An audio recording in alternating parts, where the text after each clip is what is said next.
Good afternoon, ladies and gentlemen, and good afternoon, class of 2017. How excited you must all be. I know I'm excited. I'm standing here kind of like this because I've seen all of you grow up, and it's just so exciting. I'm very glad to be here. Like most individuals who are asked to speak to a graduating class, I asked, why me?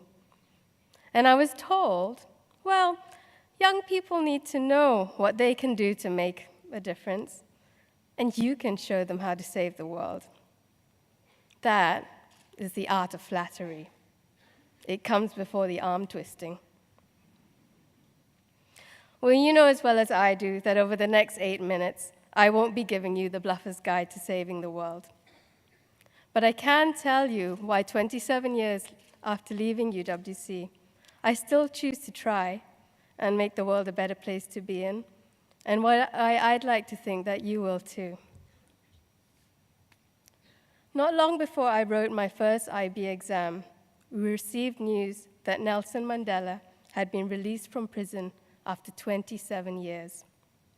I'd never been to South Africa, but I had grown up in Malaysia as a minority during a darker period of my country's history.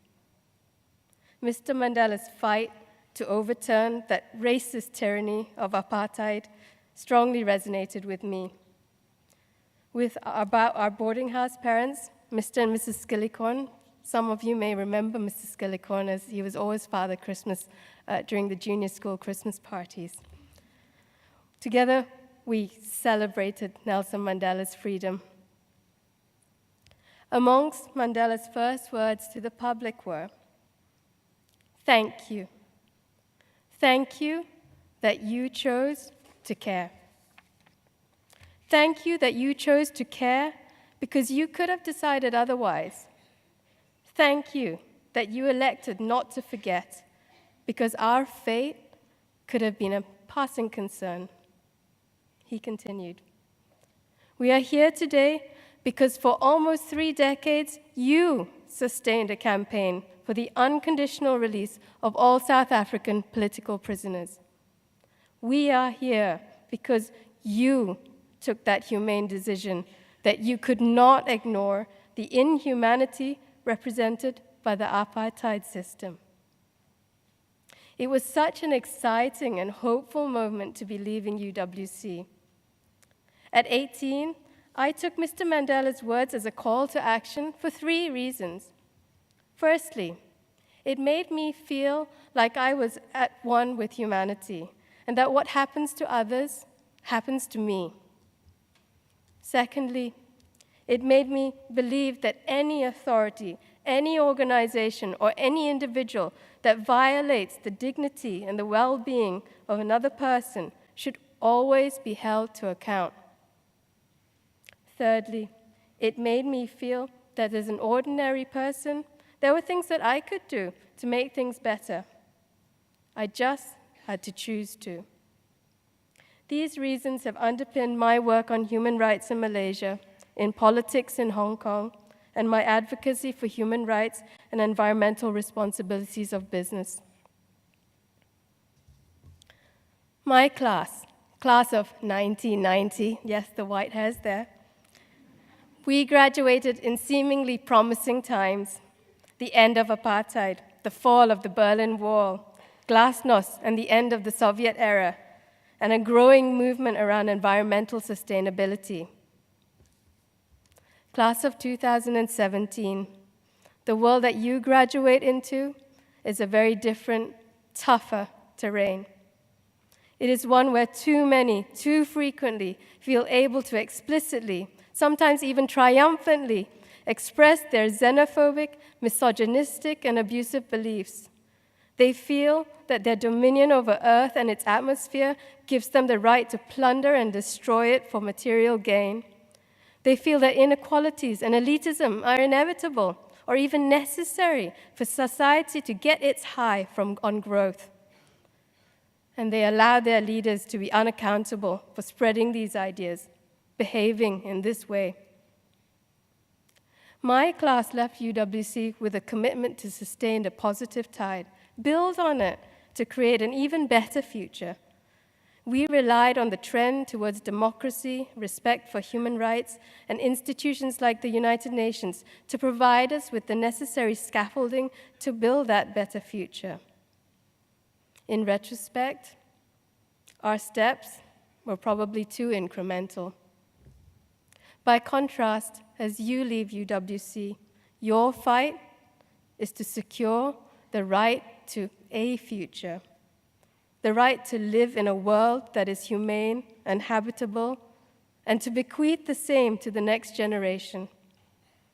The scaffolding that my class was able to rely on, it's not gone yet, but it's surely being dismantled. But it is in these challenging moments that we in the UWC movement, we come into our own. When our movement was founded in 1962, its mission was to create a counterforce for a similarly troubled time. In that tradition, our schools nurture our desire, our values, our ability to care enough to bring about change. Our schools provide us exemplars for how we manifest our choice to care, to resist prejudice, oppression, and hurt, to celebrate acceptance, freedom, and kindness, to speak truth to power. In the end, however, it's up to us what we do with all of that. Every graduating class has its own identity, its own fingerprint, its own smell. I wanted to know what yours was, so I asked a number of your teachers. Studious, said one. Sporty, said another. Oh, theatrical, said another. Political, said a fourth. Beyond these categorizations, however, your teachers spoke about their ardent belief in you all and their pride in the initiatives that you have taken. The stunning drama productions, I've enjoyed them thoroughly. The causes that you have championed. Solar for Dover speaks for itself, as does your choice of legacy with the tree planting, a thing actually that my class shares in common with yours. Your energy, your creativity, your tenacity, for me, is truly humbling. I also know that whilst you have had amazing times, there have been difficult ones this year. But I know that in those, you have found ways to reflect, regroup, and focus on the fundamentals. From all this, it would seem that you're the kind that will stay the course. You're the kind that puts your hearts into it. Things matter to you. You will take a stand. You present solutions, and you work to bring them to fruition. You're thoughtful, and you're thinking. By all accounts, you give a damn. As Mandela believed, a people who choose to care can make good things happen. Choosing to care, however, it cannot be passive. It cannot be faddish. It's deliberate. It is purposeful. It requires sticking power. It needs you to be brave sometimes. It needs you to be compassionate at all times. It needs for you not to be naive, but neither to be cynical. It's about working with and caring for others. It demands you put ego to one side and going beyond self. The important thing is that we never let ourselves as a community and a movement become indifferent or apathetic. We cannot become accepting of nor apologists for structures or institutions or systems when they are clearly broke. You may, from time to time, wonder whether your efforts are making any difference. The problems are big and they are complex. At those moments, it may be helpful for you to reflect upon the thoughts of one freedom fighter, Václav Havel, a playwright, who became the first president of the Czech Republic. He wrote, "Anyone who claims that I am a dreamer who expects to transform hell into heaven is wrong. I have few illusions, but I feel a responsibility to work towards the things I consider good and right.